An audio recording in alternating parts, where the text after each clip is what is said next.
Hello বন্ধুরা, চলো দেখি আজকে 220 নম্বর পেজের 4 অঙ্কটা কী আছে। আমার 4টি একই দামের খাতার দাম 1.5 টাকা।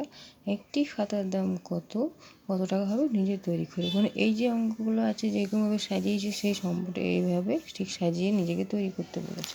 তো চলো আমি খাতার মধ্যে করে তোমাদেরকে দেখিয়েছি। দেখো যে খাতার সংখ্যা হচ্ছে আমি নিজের মতো করে লিখেছি। দেখো এখানে দেখো নিজের মতো বলতে এখানে 4টি কী বলছে, আমার 4টি একই দামের খাতা, আমার 4টি একই দামের খাতা মানে খাতার সংখ্যাটা বলে দিই 4টি, কিন্তু দামটা বলে দেয়নি। দামটা আমি নিজের মতো করে বসিয়েছি, দাম লিখেছি 100 টাকা। তাহলে একটা খাতার দাম কত হবে?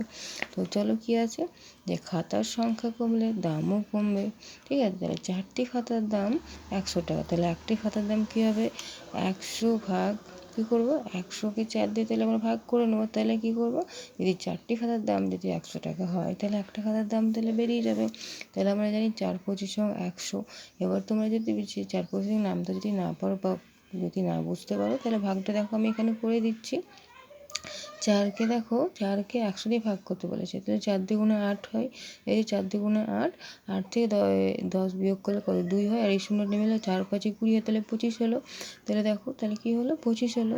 তাহলে কী হবে যে যদি 4টি খাতার দাম যদি 100 টাকা হয় তাহলে একটা খাতার দাম হবে 25 টাকা। তাহলে চলো আমরা এখানে লিখে নিই কী লেখা আছে যে 100 টাকা, তাহলে একটা খাতার দাম হবে কত, 25 টাকা।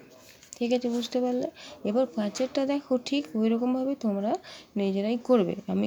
আমি 3 দিনে আমি দেখো এটা আমার মধ্যে করে বলেছি যে 21 গ্লাস জল খাই, মানে 3 দিনে 21 গ্লাস জল খাই। প্রতিদিনে সমান সংখ্যক গ্লাস জল খেলে একদিনে কত গ্লাস জল খাই তা নিজেই করি। এই যে আমি যে এটা করেছি 4 অঙ্কটা যেভাবে সাজিয়ে করেছি, তোমরা ঠিক সেইভাবে এটা সাজিয়ে তোমরা নিজেরাই করার চেষ্টা করবে। ঠিক আছে, বুঝতে পেরেছো?